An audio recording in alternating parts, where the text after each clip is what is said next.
Okay, so I guess Kerri, I'll start with you. I mean, in a post-COVID, post-strike world, in which kind of like Iyanu's world, DEI is being under threat, and it's really difficult that even Emmy award-winning writers or people in other roles are experiencing joblessness.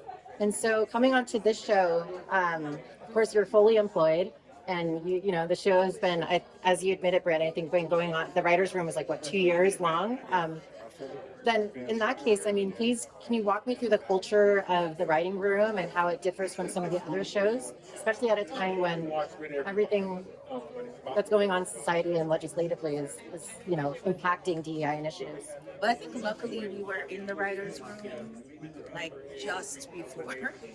You know what I mean? Like we're not actively in the room right now. But I'm really thankful that we got to like this show just it feels like it has such a strong beating heart that we've had champions along the way, right? And being able to be in a room with Brandon and the other writers on the show, like Roye, Ivory, Matt, were the other two writers in the room. Just ideating and it felt like we were at the edge of a kind of golden era, right? And then really to be ushered into where we are now. And I'm just happy that the show is going to be on the air. Period. That is a feat in and of itself. We put so much into this, it's so much work. So being able to like fully create what we wanted with a lot of support was great, and I feel like we got in right under the wire. So gratitude. The Chosen. My name is Iyanu. Want to add something, Brandon? Oh, everything she said is absolutely true. I mean, we were working in like 2020 to 2022. So we were here, we kind of wrapped up everything before things got really dark. But we definitely saw some things coming on the horizon, and we're very glad we got done. And we were very happy to also get through the Warner Brothers cuts. So the fact that we are on the air feels like a miracle in a lot of small ways and big ways. Well, speaking of a miracle, I mean, shows like this that are that predominantly star the Black community. I mean, they generally get canceled after 1 or 2 seasons. They don't have a lot of longevity. So, and this network actually does not have a precedent in having a lot of Black dominant shows. So, with that said, do you feel like the writers' room had to reconcile some of the cultural specificity and have to make some demands or make the network understand exactly what this culture is, so that is not so that is global while also palatable to American audiences? Vincent and Brandon, you can go. Well, I think the quote of the day is the cultural specificity becomes the universality.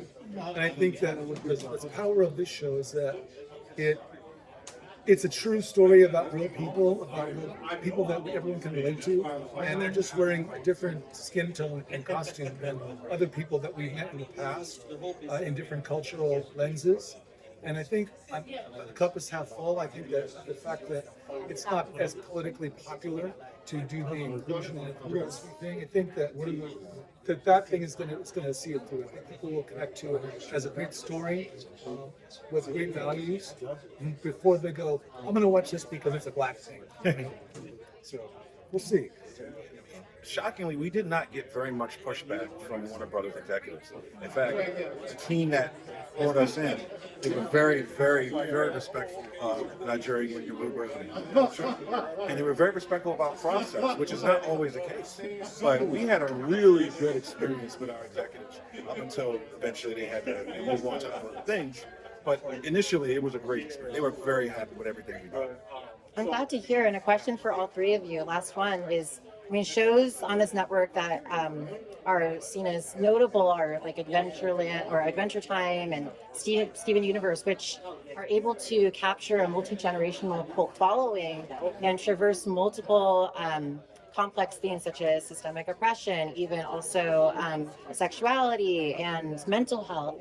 So given that season 2 is already underway, without spoiling anything, can you please walk me through how this universe is expanded and how Iyanu and her friends, given that they're such at a formative age, that they are also growing, and then you, Kerri, having a part of yourself the 14-year-old you, what was that like to kind of be this vessel for her, or like this puppeteer, if you will? Well, I don't know if I can walk you through how the world has expanded, just because it's going to be a nice surprise for the audience to see. But just know that,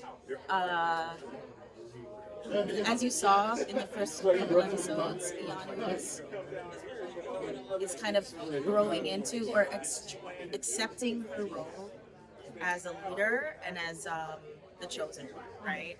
And she finds her community along her journey, and her powers, she just becomes better and better, right? Like, I had to go way back to tap into 14-year-old Kerri, but in some ways, I always joke that I'm still kind of 15 inside. Like, Yeah, I'm with you on that one. like I love young adult work, stories and coming of age stories, and in some ways we're always kind of growing into our powers. Maybe some people are there, but in this journey called life, I feel like we're just continuously growing and getting there, and just feeling like a kid, like a 15-year-old, like I said, inside, was kind of like easy enough to tap into. And then as an immigrant, like I drew on that a lot. Like we moved. I was born in Jamaica. We moved to America when I was 11. There was a lot of feeling like an outsider in that experience, and that's when I started to write. So I really attribute my writing to that. That was a pivotal for me. So being able to like infuse those feelings into Iyanu, it just felt natural. And I think that it's just relatable to girls everywhere, boys everywhere, people everywhere who are growing into their powers. Specifically, this girl who's a warrior, no one believes in her. A couple people agree with her, but she had to kind of find a lot within herself. And I think that's all universal too. You can do this. One big leap for a chance to return her people to a new age of wonders. How was that?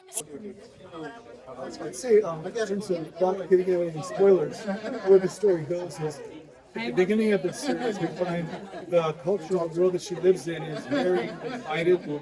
There's a lot of separation, a lot of otherness, a lot of fear and hatred.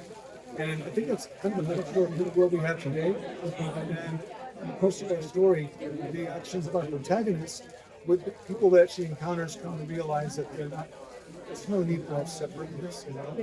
I think, in terms of the reality of the world, I've been all over this planet. There is no that. There's only us smart monkeys who are our mistakes. And many flavors, but we're all hopefully wanting the same things. And I think that I like stories that really convey that. The idea that, like, hey, it's cool for you to be different and unique and alien to me, but in so many ways, we have a commonality of the experience. Just as long as we can remember that, we might get a little further down the road. Brandon, do you have anything to add? And can't say too much about what happens next, but the characters do grow in unique ways, some organically and some are challenging themselves. And I feel like the core of the show is always about introspection in a lot of ways. What am I doing? How do I do this? How do I grow? They do grow. And I think that's a very important thing for any show aimed at young audiences, that growth is scary, necessary, and inevitable. And I think that's where we go as things go forward. That's a good way to end this. Thank you so much for your time. Thank you. Pleasure.